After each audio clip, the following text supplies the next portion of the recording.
Hello friends, మీలో ఎంతమందికి సొరకాయ గారెలు అంటే తెలుసు కామెంట్ చేయండి. నేనైతే ఫస్ట్ టైం టేస్ట్ చేస్తున్నా, ఫస్ట్ టైం కూడా చేస్తున్నా. అది కూడా యూట్యూబ్లో చూసి నేర్చుకున్నా.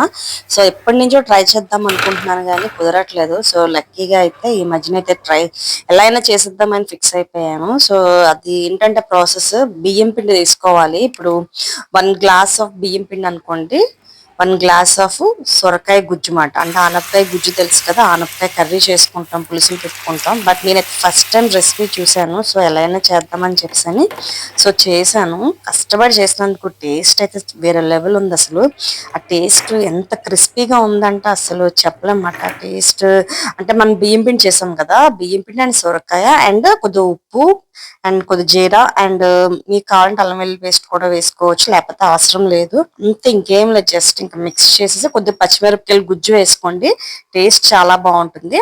సో చేసి తింటుంటే పైన క్రిస్పీగా, లోపల సాఫ్ట్ గా భలే ఉన్నాయి.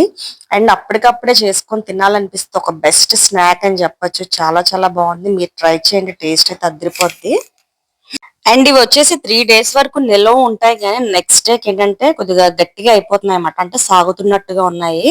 సో కావాలంటే నిలువ పెట్టుకోవచ్చు, బట్ ఏంటంటే నెక్స్ట్ డే కొద్దిగా గట్టిగా అవడం వల్ల పిల్లలు అయితే అంత బే తినలేరు. కానీ ఏ రోజుకి ఆ రోజు అయితే చాలా బాగుంటుంది, ఇన్స్టెంట్ గా చాలా ఫాస్ట్ గా బే అయిపోతుంది.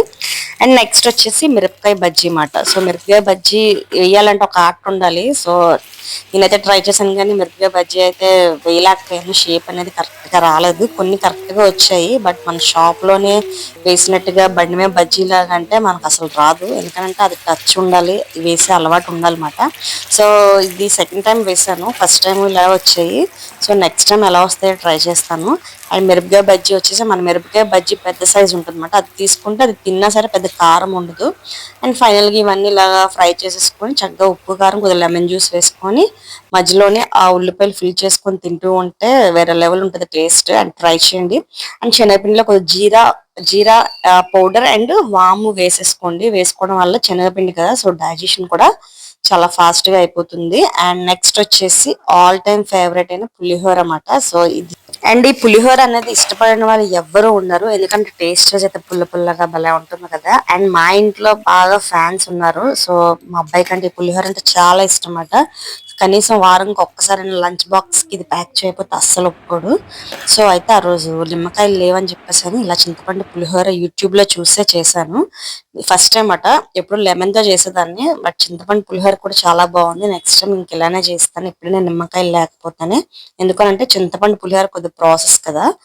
సో నెక్స్ట్ వచ్చేసి ఫిష్ ఫ్రై అన్నమాట. ఫిష్ ఫ్రై మనం చేసేటప్పుడు ఏంటంటే ఎక్స్ట్రా పౌడర్స్ ఏం కలపొద్దు. జస్ట్ ఉప్పు కారం అండ్ మసాలా పొడి ఏదైనా ఉంటే మిక్స్ చేసేయండి. ఇంకా అల్లం వెల్లుల్లి పేస్ట్ కూడా వేసే పని లేదు. ఎందుకంటే అల్లం వెల్లుల్లి పేస్ట్ వేసేటప్పుడు ఏంటంటే మనకి ఫ్రై చేసేటప్పుడు ముక్కలు ముక్కలుగా వచ్చేస్తుంది. సో చేప కూడా విరిగిపోతుంది అనమాట. ఇంకంతే ఫ్రెండ్స్, ఈ వంటకాలన్నీ యూట్యూబ్ లో చూసి చేసినవే. సో ఇవన్నీ యూట్యూబ్ లో చేసిన వంటకాలు చాలా చాలా బాగా కుదిరాయి. యూట్యూబ్ లో వంటలు చేస్తున్న వాళ్ళందరికీ థ్యాంక్ యూ సో మచ్. మీలాగా వంటలు చేయడం బట్టి మాలాంటి వాళ్ళు చూసి నేర్చుకుంటున్నారు. So thank you so much. ఇంకా వంటలు చేయండి. యూట్యూబ్ లో వంటలు చేసే వాళ్ళందరూ చాలా మంచి ఆ డెసిషన్ తీసుకొని స్టార్ట్ చేశారు. ఎందుకనంటే ఈ రోజుల్లో వంట చేయడం ఒక పెద్ద ఇదేం కాదు. ఎందుకంటే యూట్యూబ్ లో సెర్చ్ చేయగానే మనకి ఏ రెసిపీ కావాలో ఆ రెసిపీ సెర్చ్ చేయగానే వెంటనే వచ్చేస్తుంది. సో కొత్తగా చేసే వాళ్ళు కూడా ఫస్ట్ 2 times ఫ్లాప్ అయిన థర్డ్ టైం అయితే సక్సెస్ అవుతుంది. ఏదైనా ఒక రెసిపీ చేయాలంటే వెంటనే యూట్యూబ్ ఓపెన్ చేసేసి సెర్చ్లో కొట్టగానే చాలా చాలా రెసిపీస్ అయితే వస్తున్నాయి. సో ఏదో ఒకటి ఈజీ ప్రాసెస్లో చూసుకొని చేసి నేర్చుకుంటున్నారు చాలామంది. సో కొత్తగా వంట చేసేవాళ్ళు, న్యూలీ మ్యారీడ్ వాళ్ళు, ఇలాంటి వాళ్ళు.